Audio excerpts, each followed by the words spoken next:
নমস্কার। Watchdog journalism tuition class থেকে আমি অর্ক।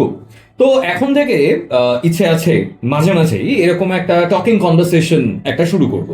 তো আজকে 25শে ডিসেম্বর, যথারীতি পেছনে সবুজ ক্লথ, এই কারণে যে অ্যাকচুয়াল সান্টা ক্লসের যে ড্রেস কোড বা সেন্ট নিকোলাসের যে ড্রেস কোড সেটা সবুজই ছিল, কোকাকোলা সেটাকে লাল বানিয়েছে। তো সেটা মাথায় রাখতে হবে। যাই হোক, আজকে এই জিনিসটার আরেকটা খুব বড় মজাদার একটা ঘটনা রয়েছে।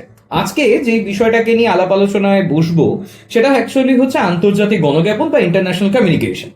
এবার আন্তর্জাতিক গণজ্ঞাপন বা ইন্টারন্যাশনাল কমিউনিকেশন পড়তে গিয়ে আমাদেরকে সবার আগে বুঝে নিতে হয় দুটো খুব ইন্টারেস্টিং কনসেপ্ট। একটাকে আমরা বলি হচ্ছে হার্ড পাওয়ার, একটাকে আমরা বলি আমাদের সফট পাওয়ার। তো হার্ড পাওয়ার মানে কি?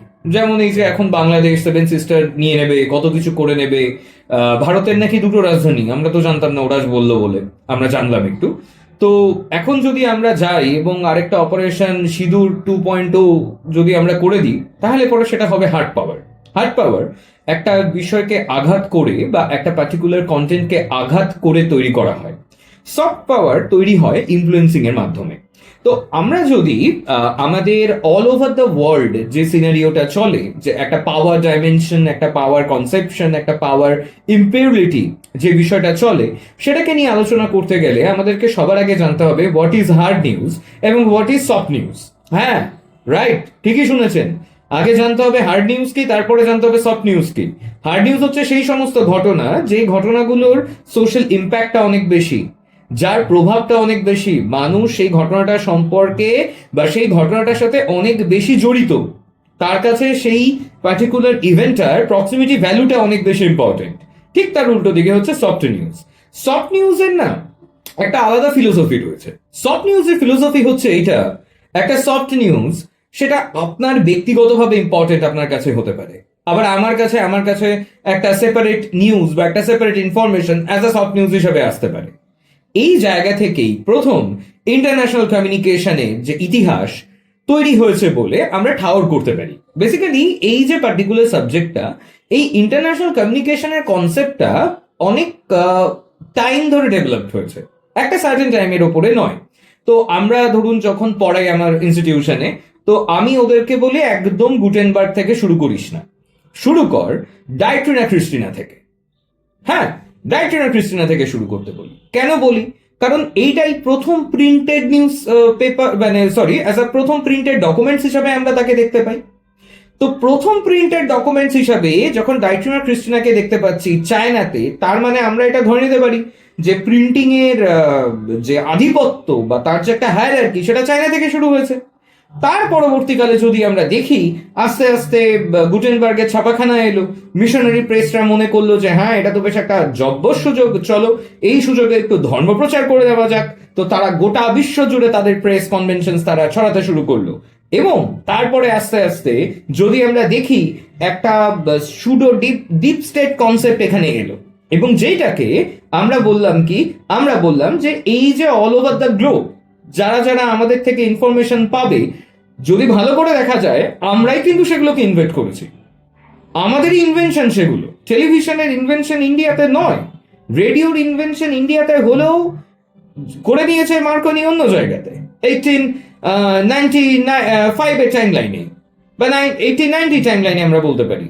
তো আমরা যদি একটা সেই স্টেপ অফ হায়ারার্কি যদি আমরা দেখি, তো ইন্টারন্যাশনাল কমিউনিকেশন তৈরি করা হয়েছে এই কারণে যাতে করে আমরা স্টেট বর্ডারের ওপারে অন্য কোনো দেশ যারা রয়েছে, আন্তর্দেশিক জ্ঞাপন বা ইন্টার বর্ডার কমিউনিকেশন যেন আমরা করতে পারি সেই জায়গার থেকে।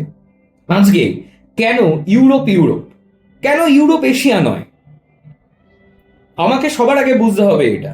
তার কারণ যত ইনভেনশন, যত এরিয়া, যত ডেভেলপমেন্ট, সমস্ত কিছু তৈরি হয়েছে ইউরোপে, control by Europe. Right now Google বলো, মেটা বলো, সব কন্ট্রোল বাই হ্যাঁ মানে ইউরোপিয়ান ইউনিয়নস বা তাদেরই কোনো না কোনো জায়গা থেকে তৈরি।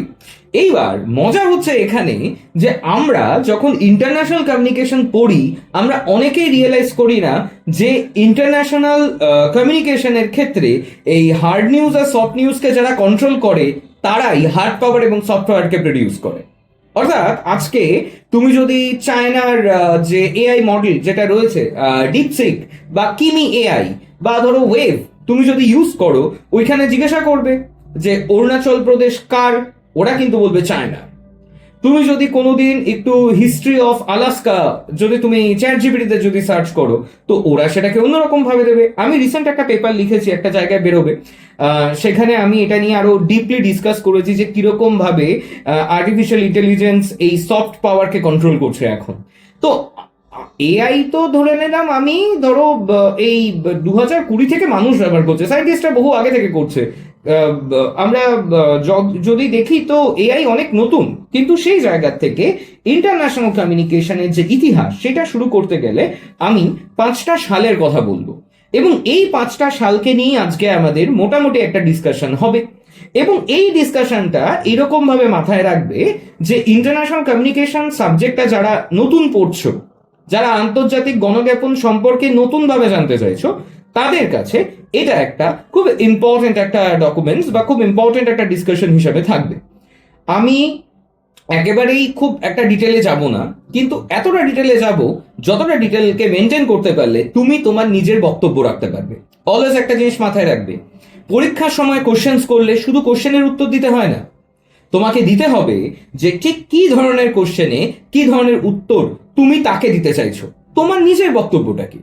তোমায় যদি বলে যে বর্তমান সময়ে ভারতের আন্তর্জাতিক জ্ঞাপনের বা ইন্ডিয়ার ইন্টারন্যাশনাল কমিউনিকেশনের সবচেয়ে বড় হাতিয়ার কি, তোমাকে যদি এখন এটা বলে না যে ভারতের সবচেয়ে বড় মানে হাতিয়ার হিসাবে ভারত তার কালচারকে দিয়ে রেখেছে, এটাই তো সবচেয়ে বড় সমস্যা। আজকে অল ওভার দ্য গ্লোব তুমি ইন্টারভিউ দেখো। একবার জাস্টিন বিবারের একটা কোনো ইন্টারভিউ আমি দেখছিলাম, ওই যে গান গায় যে ছেলেটি জাস্টিন বিবার, ভালো মন্দ আমি জানি না, অনেকে হয়তো দুঃখ পাবে এই অ্যাপ্রোচে। তো জাস্টিন বিবারকে একবার জিজ্ঞাসা করা হয়েছিল যে তুমি যখন ট্রেনে, তুমি যখন গোটা ওয়ার্ল্ড ট্যুর করো, কোন ধরনের কুইজিন তোমার খুব ভাল লাগে।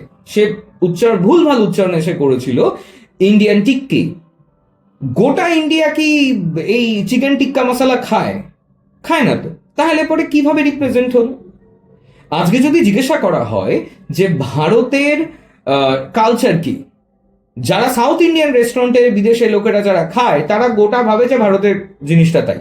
কিন্তু তোমাকে যদি বলা হয় ইংল্যান্ডের হাইল্যান্ডের কফিটা কিরকম, আর তার নিচে আরো অনেক হরলিক্স টরলিক্স আরো পাওয়া যায় আর কি, প্রত্যেকে কিন্তু সেই টেস্ট সম্পর্কে খুব অ্যাওয়্যার। ওকে, আমাদের এখানকার দিনের মানুষজনেদের বা ধরো তোমাদের মতো মানুষজনেদের একটা খুব ভয়ঙ্কর একটা দোষ আছে। হ্যাঁ বলছি, দোষ আছে। লালনের গানটা কিন্তু খুব একটা বেশি মুখস্থ নয়, যতটা মুখস্থ জন ডেনভারের কান্ট্রি রোড। কেন বলো তো? ইটস আ ইনফ্লুয়েন্স, এটা ইনফ্লুয়েন্স, এবং এই ইনফ্লুয়েন্সটা একদিনে হয়নি, ধীরে ধীরে হয়েছে। তো সবার আগে দ্য হিস্ট্রি অফ কমিউনিকেশন নিয়ে যদি আমরা আলাপ আলোচনা, মানে ইন্টারন্যাশনাল কমিউনিকেশন নিয়ে যদি আমরা আলাপ আলোচনা শুরু করি, তাহলে 1850-তে সাবমেরিন টেলিফোনিক কেবল ইউকে এবং ফ্রান্সের মধ্যে প্রথম পৌঁছানো হয়। তার মাধ্যমে একটা ঝামেলা শুরু হয়। তুমি বলতেই পারো দাদা এর আগে কি কিছু নেই? বিশ্বাস করো, 1850-র আগে আমরা গুটেনবার্গের ছাপাখানাকে ধরতে পারি আর ডায়টনা ক্রিস্টিনাকে ধরতে পারি, তারপরে আমাকে জাম্প করতে হবে 1850-তে। তার কারণ 1850-তে এই সাবমেরিন কেবলের জন্য অনেক কিছু তৈরি হয়েছিল, অনেক ইনফরমেশন এদিক ওদিক হয়েছিল। এবং তোমরা যদি খুব ভুল না করো, 1835-এ আমরা প্রথম হাবাসের যে নিউজ এজেন্সি আমরা তাকেও পেয়েছিলাম, যেটা সেই সময়কার প্রথম নিউজ এজেন্সির মধ্যে কিন্তু রয়েছে। আর এই 1850 আরো একটা কারণে কিন্তু খুব বিখ্যাত। কেন বলো তো? কারণ এই টাইম লাইনেই আমরা পলজুই রয়টার বলে যে নিউজ এজেন্সি আমরা তাকে পেয়েছিলাম, এবং তারপরে রয়টার, এপি এবং হচ্ছে গিয়ে উলফ, এরা তিনজনে মিলে একটা ভয়ঙ্কর কাণ্ড ঘটে।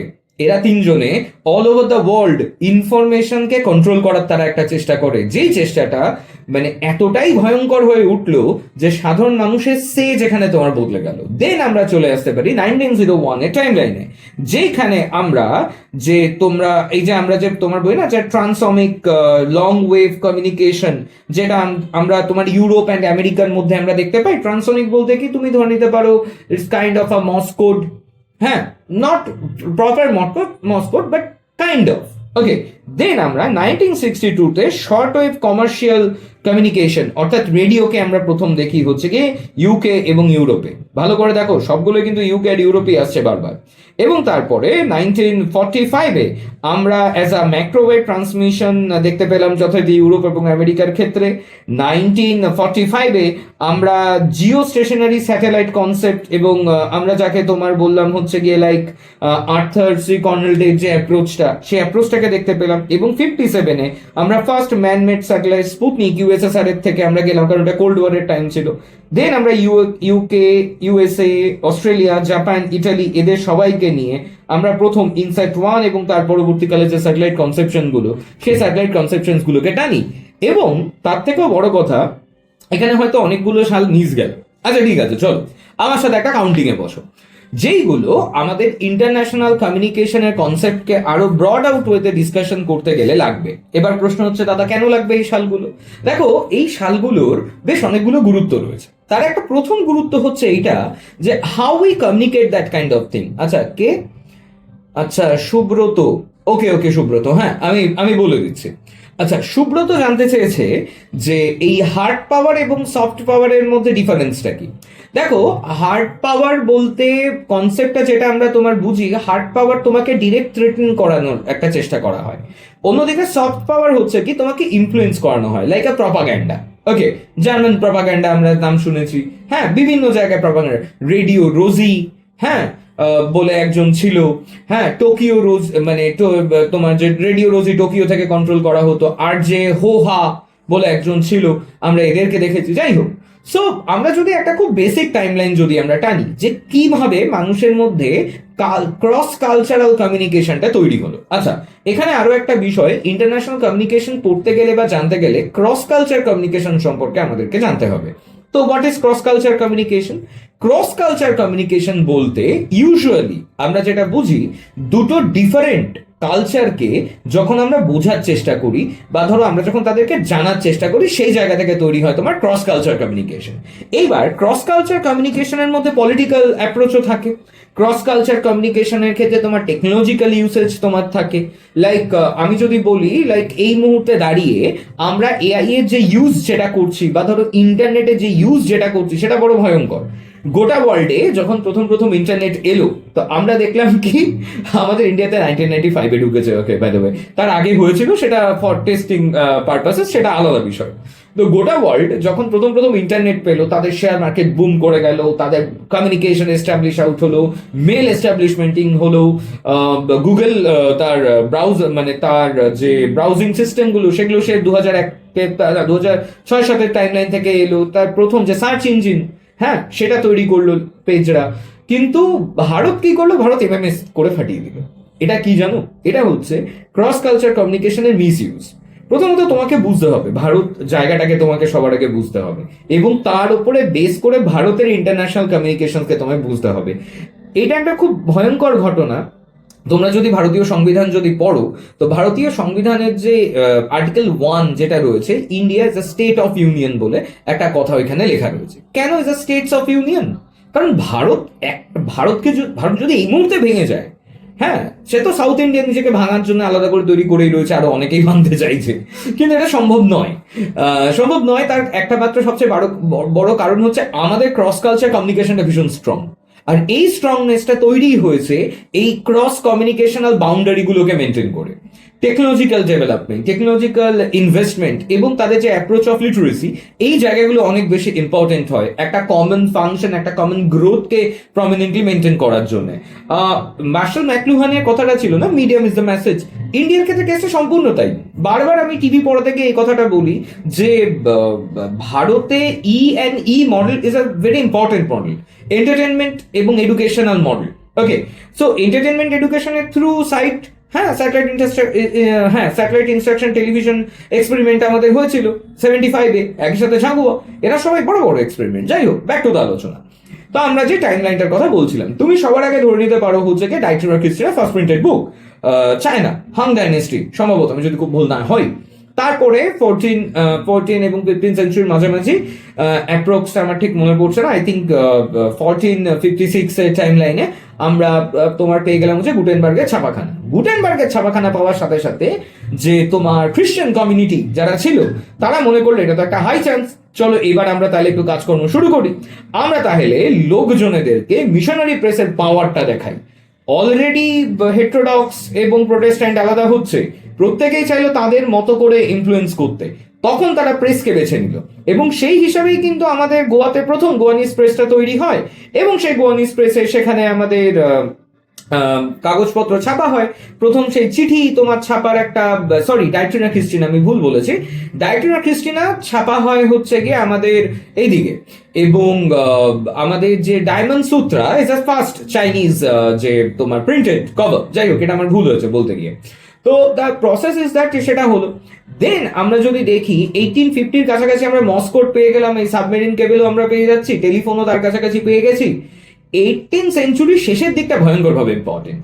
1890-তে আমরা রেডিওকে পেয়ে গেলাম, ঠিক আছে, এবং সেটা ডাইরেক্ট ইউজ হয়ে গেল পরবর্তীকালে ফার্স্ট ওয়ার্ল্ড ওয়ারে, এবং যা প্রথমে মিলিটারিদের জন্য তৈরি হয় পরবর্তীকালে সেটাই মানুষের উপরে কাজে হয়, আমি বলে দিচ্ছি। দেন আমরা তোমার 1895-এর 28শে ডিসেম্বর সিনেমার হ্যাপি বার্থডে পেয়ে গেলাম, লুলু ম্যাসাকসলুমিয়াস, ওকে পেলাম আমরা। দেন এবার চলে এলাম 19th সেঞ্চুরির কাছাকাছি। 19th সেঞ্চুরিতে এসে সবচেয়ে বড় ইভেন্ট যদি আমরা কিছু দেখতে পাই সেটা আমরা দেখতে পেলাম first world war. 1814 to 1818 first world war হলো, গোটা পৃথিবী ভাঙচুর হয়ে গেল, যত দোষ নন্দঘোষ খেয়ে গেল কে? জার্মান। এবার জার্মানের ভেতর থেকেই পরবর্তীকালে হিটলাররা বেরোলো। তবে যাই হোক, ফার্স্ট ওয়ার্ল্ড ওয়ারে ব্যবহার করা রেডিওর যে ওয়্যারলেস যে কনসেপ্টটা, মাইক্রোওয়েভ, মানে as a microwave, not a microwave, microwave communication প্রসেসটাকে তারা এঙ্গেজ করলো এবং তারা একটা সার্টেনিটি অফ কালচারকে তারা মেনটেন করালো, এবং সেই সার্টেনিটি অফ কালচারটাকে মেনটেন করে তারা অ্যাপ্রোচ করার চেষ্টা করলো কি না, তারা অ্যাপ্রোচ করার চেষ্টা করলো প্রথম রেডিও, এবং আমেরিকাতে প্রথম রেডিও আসে। এবার যথারীতি সেটা এএমই ছিল, অ্যামপ্লিটিউড মডুলেশন, তার পরবর্তীকালে এফএম আসে। তো তারা একটা বাণিজ্যিক প্রসার তো তারা দেখতে পেল, এবং এই চত্বরেই আমাদের আইফেল টাওয়ার তৈরি হয়ে গেছিল সেই ফ্রান্সে, ওকে।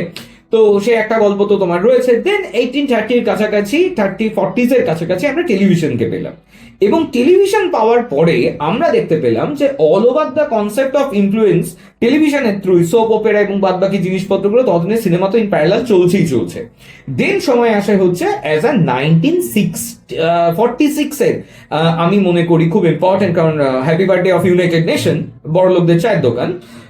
তো ইউনাইটেড নেশনের আগে লিগ অফ নেশন ছিল, হ্যাঁ, তো তারা তো কিছু করতে পারলো না। Second world war happen in 1946-এর টাইম লাইনে, এবং সরি 46 বলছি, 41 to 38 to 39-এর টাইম লাইনে তৈরি হলো, এবং যথারীতি সে ভাঙলো, এবং 46-এর সমস্ত কিছু সেকেন্ড ওয়ার্ল্ড ওয়ার শেষ হলো, এবং ইউনাইটেড নেশনকে তৈরি করা হলো 14শীল নীতির মাধ্যমে। তো সেইখানে হোচিন কমিশন এস্টাবলিশ আউট করা হলো 1947-এ। হোচেন কমিশন তৈরি করলো কি, গোটা ওয়ার্ল্ডে একটা সেপারেট এরিয়া অফ কমিউনিকেশন তৈরি করলো, how communication actually right two communication concept তৈরি হলো। এবং তুমি যদি দেখো খুব খারাপ নয়, ইউএনএইচআরডি তৈরি হয়ে গেল 47-এর 11 ডিসেম্বর বা এরকম কাছাকাছি, ডেটটা অ্যাকুরেট আমার মনে পড়ছে না। তো ইউএনএইচআরডি মানে কি, United nation human right declaration তৈরি হলো, গোটা ওয়ার্ল্ডের যে ফান্ডামেন্টাল রাইটস সেটাকে এস্টাবলিশ আউট করা হলো, রাইট টু কমিউনিকেশন করা হলো, নিউজের অ্যাপ্রোচকে করা হলো।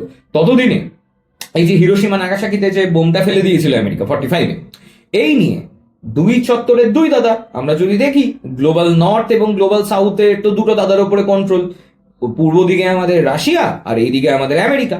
তো এইবার এরা দুজনের মধ্যে একটা ঝামেলা হলো। আমেরিকাকে বলছে রাশিয়া যে হ্যাঁ রে, তুই যে বোমটা বানিয়ে ফেলে দিলি, হ্যাঁ আমাকে একবার বলিস নি তো। দুজনের মধ্যে কিন্তু একটা রাগারাগি চললো, এবং এই রাগারাগির ফলস্বরূপ তৈরি হলো কিছু ডিপ স্টেপ ডিপ্লোমেসি, একটা ওয়ার্ড এলো কূটনৈতিকতা বা ডিপ্লোমেসি। এবার এই কূটনৈতিকতা ডিপ্লোমেসি আমাদের ইন্টারন্যাশনাল কমিউনিকেশনে মানে এক হাড়ি রসগোল্লা, ঠিক আছে। যারা এই ডিপ স্টেট কনসেপ্টে যারা বিশ্বাস করলো, গোটা ওয়ার্ল্ড 3টে অংশে ভাগ হয়ে গেল। ওয়েলবাসক্রামের ডেভেলপমেন্ট কমিউনিকেশন নিয়ে যে এসেগুলো কাইন্ডলি পড়বা, তাহলে পরে বুঝতে পারবা যে অ্যাকচুয়ালি কি হয়েছিল সেই সময়টাতে। বলতে গেলে অনেকটা সময় চলে যাবে, অলরেডি ভিডিও 20 মিনিট চলছে, যাই হোক। তো এবার বিষয়টা হচ্ছে তোমার এরকম যে একটা সেকশনস অফ অবজারভেশন তৈরি হলো, সেই সেকশনস অফ অবজারভেশনে আমেরিকার সাথে যারা চলে গেল they became the first world. রাশিয়ার সাথে এই কোল্ড ওয়ারের টাইমে যারা বন্ধুত্ব করে নিল they became the all second world countries. যারা সোশ্যালিজমে বিশ্বাসী, ক্যাপিটালিজম হয়ে গেল, আমেরিকার উইলবাসক্রামের নেতৃত্বে তারা চলে গেল। আর ঠিক যারা কারো কাছেই গেল না তারা হয়ে গেলাম আমরা। আমরা কারা? আমরা হচ্ছে গিয়ে সেই নন অ্যালাইড স্টেট বা থার্ড ওয়ার্ল্ড কান্ট্রিজ, যাদের ডেভেলপমেন্ট কিছু নেই, যারা নিজেকে ডেভেলপিং কান্ট্রির জন্য তারা তৈরি করছে। হ্যাঁ, বেসিক্যালি আমরা কারো পক্ষপাতিত্ব নিইনি সেটা নয়, আমরা রাশিয়ার পক্ষে ছিলাম, কিন্তু ওই গান্ধিয়ান সোশ্যালিজম বুঝতেই পারছো, আর বেশি যাচ্ছি না, এখন সময়টা খুব একটা ভালো না। যাই হোক, তো এই কাণ্ড কারখানা চললো। তো 1947-এর পরবর্তীকালে 1950s to 1960s একটা ভয়ঙ্কর স্পেস এরা তৈরি হলো। কার্টুন জার্নালিজমের একটা সৃষ্টি হলো, মকারি তৈরি হলো, ইনভেস্টিগেটিভ জার্নালিজমের কাজকর্ম হতে শুরু করলো, এক ভয়ঙ্কর এক সময় গোটা ওয়ার্ল্ডে। তখন নন অ্যালাইড মুভমেন্ট বা NAM শুরু হয়ে গেল, নেতৃত্ব দিল বান্দুং যে সামিট, সেইখান থেকে জওহরলাল নেহেরু এবং টিটো আরেকজন ছিল, তারা হয়ে গেল তার মাথা। একই সাথে যদি আমরা দেখি তো সেই পার্টিকুলার টাইমে দেখা গেল ইনফরমেশন ইমব্যালেন্স, অর্থাৎ আচ্ছা এই জায়গায় আরো একটা ট্রিভিয়া রয়েছে। আমরা যদি গোটা ওয়ার্ল্ড ম্যাপটাকে যদি আমরা দেখি, আমাদের গোটা ওয়ার্ল্ড ম্যাপকে আমরা দুটো সেন্ট্রিক এরিয়াতে ভাগ করি। একটাকে আমরা কি বলি? একটাকে আমরা বলি গ্লোবাল নর্থ, যেটা হচ্ছে উপরের অংশে থাকে, আর নিচের অংশে থাকে হচ্ছে গ্লোবাল সাউথ। তুমি যদি দেখো গ্লোবাল নর্থের আবার অস্ট্রেলিয়া পড়ে যায়, কিন্তু অস্ট্রেলিয়া কিন্তু থাকাকালীন যদি ম্যাপ নিয়ে যদি আমি মাপি তাহলে ও কিন্তু গ্লোবাল সাউথের মেম্বার। দেখা যাচ্ছে কি নিরক্ষরেখার উপরবর্তী যত দেশগুলি রয়েছে তারা প্রত্যেকে হয়ে যাচ্ছে একসাথে গ্লোবাল নর্থ, পয়সা বলা লোকজন আর কি। হ্যাঁ, দে কন্ট্রোল দ্য মিডিয়া, হ্যাঁ কথাতেই তো আছে, আমরা তো জানি। যাই হোক, কমিউনিকেশন থিওরির সময় বলবো। তো the process of observation is that, এরকম যখন একটা সমস্যা চললো, তো এই সমস্যার না একটা ভয়াবহ পরিবর্তন আমরা দেখতে পেলাম। কেন ভয়াবহ পরিবর্তন দেখলাম?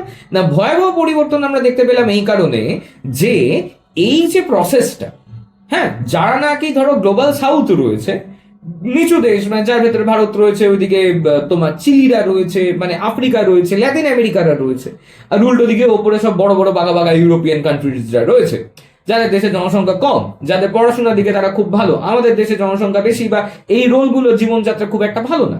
তো এদের একটা ওই ইউরোফোবিয়া, অর্থাৎ মানে ওই যে একটা বর্ণ বিদ্বেষিকতা আমরা বলি না, ওদের ভেতরে এটা ছিল, এখনো স্টিল রয়েছে। নইলে পরে টমের গায়ের রং কেন ওইরকম আর জেরির গায়ের রং কেন ওইরকম? তোমরা তো ছোটবেলা থেকে টম এন্ড জেরি শুশু দেখেছো। অ্যাকচুয়ালি শুশু টম এন্ড জেরি এরকম নয়। টমকে বানানো হয়েছে দ্য রিপ্রেজেন্টেশনস অফ আমেরিকা, আর জেরিকে বানানো হয়েছে দ্য মাইগ্রেন্ট যে এসেছে আফ্রিকা থেকে। যাই হোক, পরে বলবো সে গল্প। এবার গল্প এরকম চলছে, তো এই টাইমে একই সাথে স্পেসে স্যাটেলাইট পাঠানো নিয়ে ঝামেলা হচ্ছে, স্যাটেলাইট কমিউনিকেশন শুরু হয়ে গেল তার পরবর্তী সময়কালে, আর নিচে তো জার্নালিজমের ইতিহাস তো চলছে, এর সাথে এর যুদ্ধ, তার সাথে তার যুদ্ধ। এইবার back to 80s, back to 80s is a terrific situation.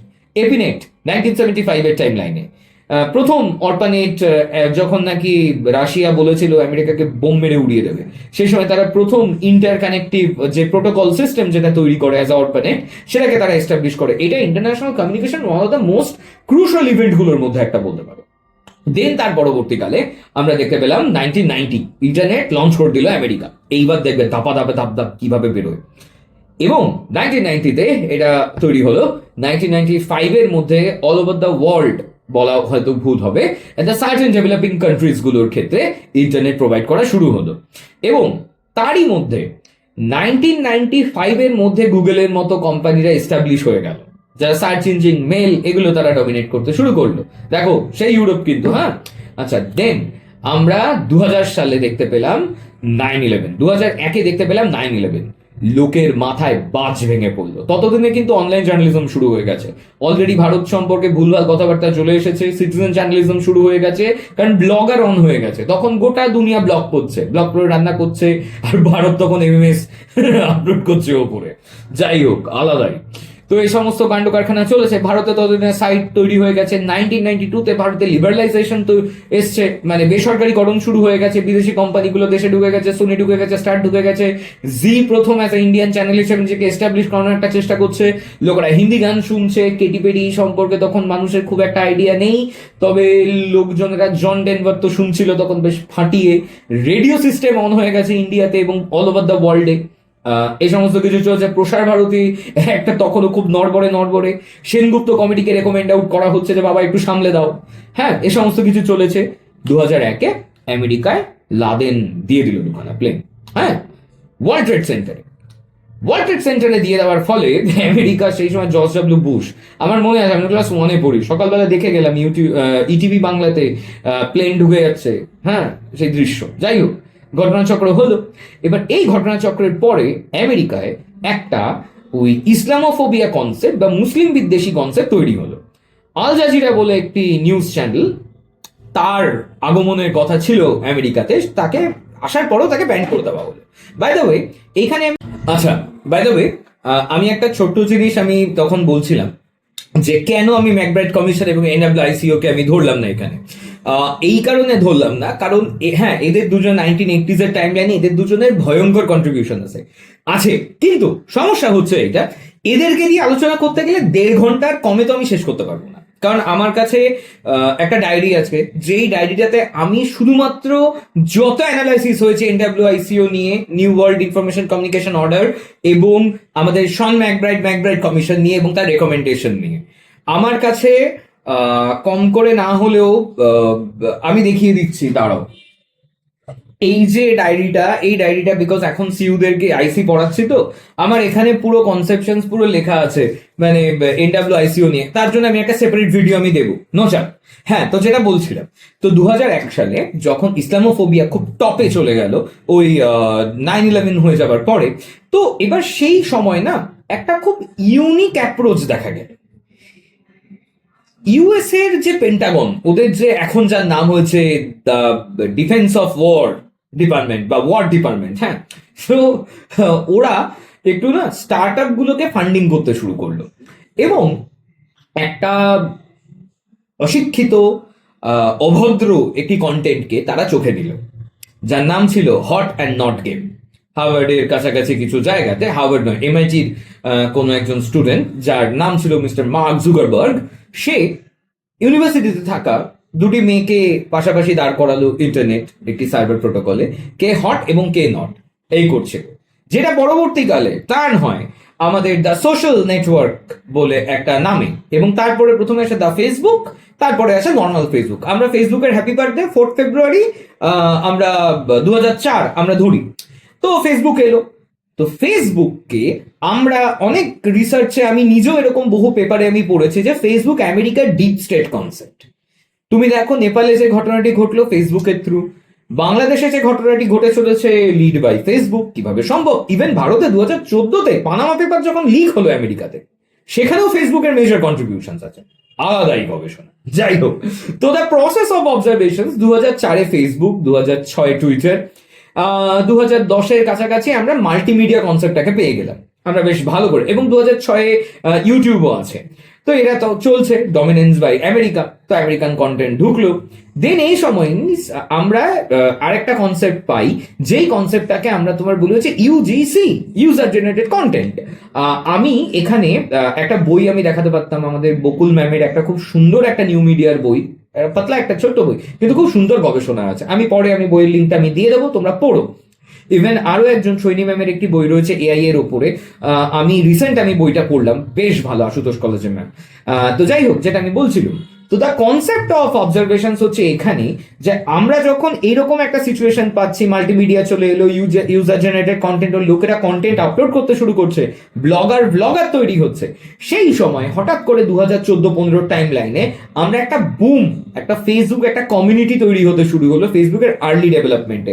WhatsApp, Instagram এলো 2013-তে, ফটো কনভারসেশন শুরু হয়ে গেল, বড় বড় মোবাইল ক্যামেরা শুরু হয়ে গেল, অ্যাপল মার্কেটে ডমিনেট করতে শুরু করলো। ইভেন সবচেয়ে বড় কথা, লোকেরা এটা রিয়েলাইজই করলো না 2015 সাল থেকে পডকাস্ট শুরু হয়ে গেছে, ঠিক আছে, আইপ্যাডের সাথে পডকাস্টের, হ্যাঁ, ইসলামের যে কনসেপ্টটা সেটা হলো। এবং 2000 এই করতে করতে আমরা 2018 এলাম। 2018-তে আস্তে আস্তে আমরা মোটামুটি এআই ফিল্টার, জেনারেটেড কন্টেন্ট, একটা সোশ্যাল কমিউনিটি তৈরি করার যে একটা পাবলিক স্পিয়ার, হাবারমাসের আইডিওলজি যে একটা পাবলিক স্পিয়ার তৈরি হয়ে গেল, একটা ডিজিটাল কমিউনিটি একটা কনসেপ্ট তোমার তৈরি হয়ে গেল। ইন্টারন্যাশনাল কমিউনিকেশনে এটা খুব ভয়ঙ্কর একটা সিস্টেম। দেন 2020 চ্যাট জিপিটি, ক্লোড, জিমিনি, সবাই এখন ইন্টারন্যাশনাল কমিউনিকেশনে কূটনৈতিকতা এবং রাজনৈতিক যে পলিটিক্যাল ইকোনমি, এই দুটো খুব ভয়ঙ্কর ভাবে একটা ইম্পর্টেন্ট এরিয়া কিন্তু তোমার তৈরি করলো। তো ইন্টারন্যাশনাল কমিউনিকেশন পড়ার আগে এই আলোচনাটা এতক্ষণ পর্যন্ত যারা শুনেছো, আশা রাখি তারা একটা কমিউনিকেশনাল বেস তোমরা তৈরি করতে পারবে এই পার্টিকুলার জিনিসটার ওপরে। এরকম আরো বিষয়ে ছোট ছোট আলোচনা, এটা কোনো পড়ানো নয়, আমি তো জাস্ট গল্প করলাম, এইভাবে কেউ পড়ায় নাকি, এটা পড়াশোনা নয়, এটা জাস্ট একটা গল্প। এরকম যদি আরো আমাদের গল্প শুনতে চাও, ইউটিউবে আরো অনেকগুলো ভিডিও আছে, please like, share and subscribe. Thank you.